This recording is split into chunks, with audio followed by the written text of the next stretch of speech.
السلام عليكم مشاهدين، كدايرين؟ لاباس عليكم؟ مزيانين؟ نتمنى تكونوا بخير وعلى خير. نتوما كتشاهدوا هذا الفيديو، نهار جديد وفيديو جديد ان شاء الله بحول الله. دابا غتبقاو معايا نديروا الدجاج، واحد الدجاجه محمره ان شاء الله بالدغميره واعره ان شاء الله يا ربي. وبقاو معايا من الفيديو من الاول حتى الاخر، واللايكات والبارطاج، والله يجازيكم بخير، والكومنتات ديالكم زوينين ان شاء الله بحول الله. هانتوما تبقاو معايا. ها هي الدجاجه عاد غنديروا لها ان شاء الله التشرميله وغادي نحمرها.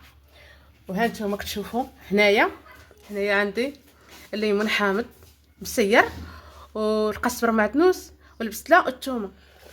وهنايا العطريه كما كتعرفوا بحال دائما. ها نتوما العطريه هانت هذه قرفه، البزار، سكينجبير، زعفران، ملحه، قزبر يابس وصافي.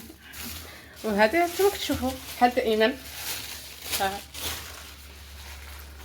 وبقاو معايا ان شاء الله وتشوفوا الدجاجه كيفاش غتجي، التقديم ديالها وكلشي. هانتوما هنايا عندي الشعريه الصينيه. هنايا كنشرملو هاد الدجاجه. هنا غنشرملو هاد الدجاجه، وهذه الشعريه هنايا هانتوما كتشوفوا.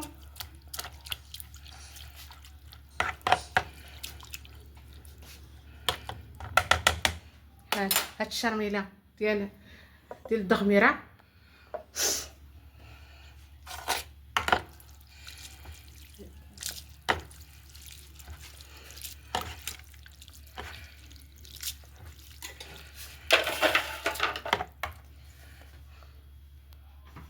هاد عندنا هنا البطاطا، تنقليو البطاطا هنايا. هانتو البطاطا هنا.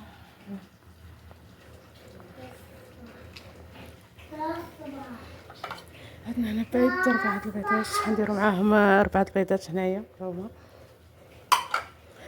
وبقى معانا حتى اخر فيديو.